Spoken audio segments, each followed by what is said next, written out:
Hello friends, welcome to my channel tech science. My name is engineer Zeeshan. दोस्तों, आज मैं आपसे लॉन्ड्री सोप बनाने के एक यूनिक फार्मूला को डिस्कस करने जा रहा हूं, जो कि यूट्यूब के तमाम फार्मूला से बेहतर है, जिससे आप हाई क्वालिटी सोप को प्रिपेयर कर सकते हैं।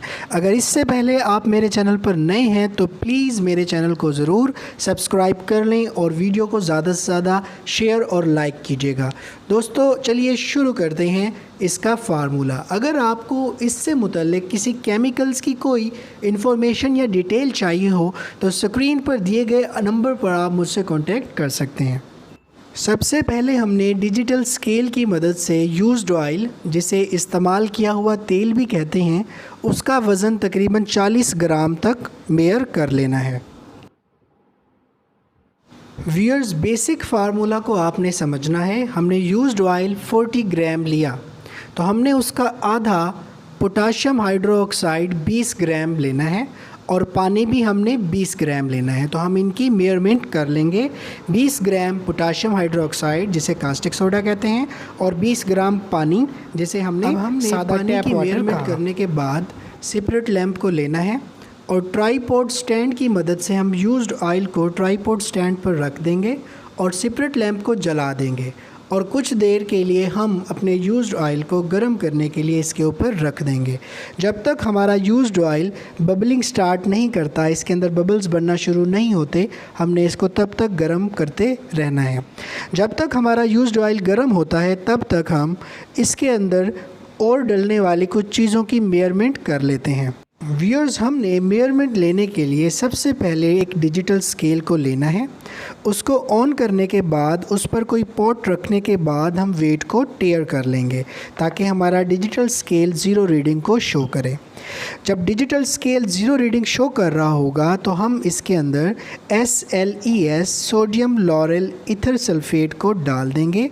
हमने उसका वेट तकरीबन 6 से 7 ग्राम्स तक ले लेना है।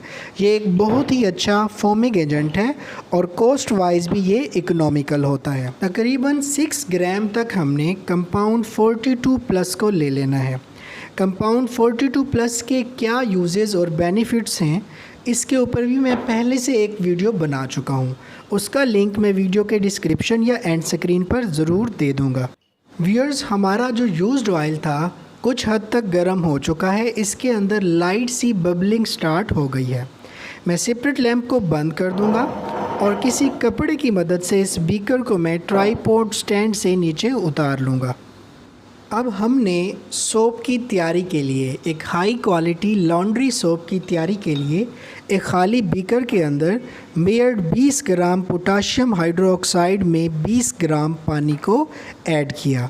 इसको अच्छे से तकरीबन 1 मिनट तक मैं स्टीर करता रहूँगा जब तक तकरीबन पोटाशियम हाइड्रोक्साइड इसके अंदर हल नहीं हो जाता।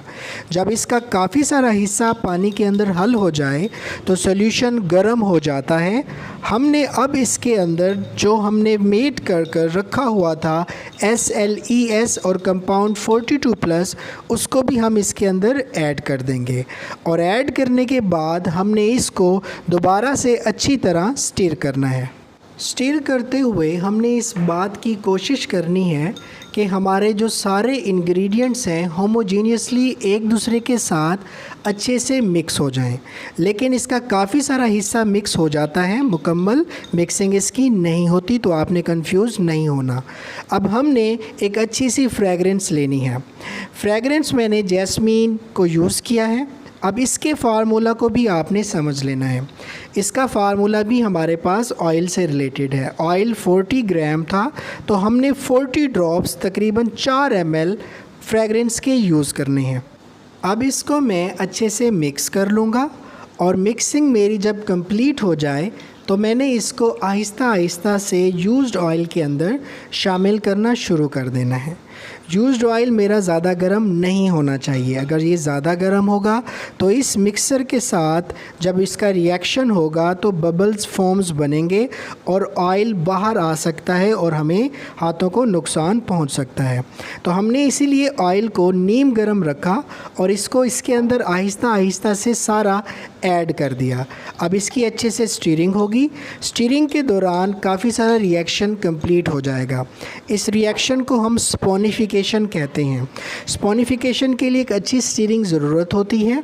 हमने इसको स्टीर करते रहना है, लेकिन मुकम्मल रिएक्शन करने के लिए हमें इसे दोबारा हीट देनी होगी। तो हीट देने के लिए हम वही दोबारा से इसको ट्राईपोड स्टैंड के ऊपर रख लेंगे और सारे प्रोसेस को दोबारा से रिपीट करेंगे। अब सवाल ये पैदा होता है कि हमने इसको कब तक हीट और स्टीर करना है।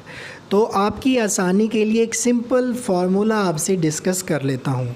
हमने सिर्फ़ और सिर्फ इसको तब तक गर्म करते रहना है जब तक इसमें मौजूद तमाम इंग्रेडिएंट्स होमोजीनियसली एक दूसरे के साथ यकजान या डिज़ोल्व एक दूसरे के साथ नहीं हो जाते। हमने तब तक इसको हीट करना है और इसको स्टीर करते रहना है। याद रहे, हीटिंग के दौरान स्टीरिंग ज़रूरी है। अगर आप इसकी स्टीरिंग हीटिंग के दौरान नहीं करेंगे, इसको मिक्स नहीं करेंगे, तो हमारे इंग्रेडिएंट्स, हमारा जो बर्तन होगा उसके पेंदे को चिपकना शुरू हो जाएंगे। तो हमने स्टीरिंग इसकी कंटिन्यू रखनी है। जब ये सारे होमोजीनियसली एक दूसरे के साथ डिज़ोल्व हो जाएं तो हमने इसको उन पोर्ट्स के अंदर शिफ्ट कर देना है जिन पोर्ट्स के अंदर जिस शेप का हमें फ़ाइनल प्रोडक्ट चाहिए। पोर्ट्स के अंदर या किसी बर्तन के अंदर जिस शेप का हमें हमारा सोप चाहिए होगा, हम वैसे शेप के बर्तन में हमारा जो सोप तैयार हुआ था उसको शिफ्ट करना है। इसको अब तकरीबन ठंडा होने के लिए मिनिमम 12 घंटे ज़रूरत होंगे। 12 घंटे के बाद ये एक सॉलिड फॉर्म में अपनी शक्ल इख्तियार कर जाएगा।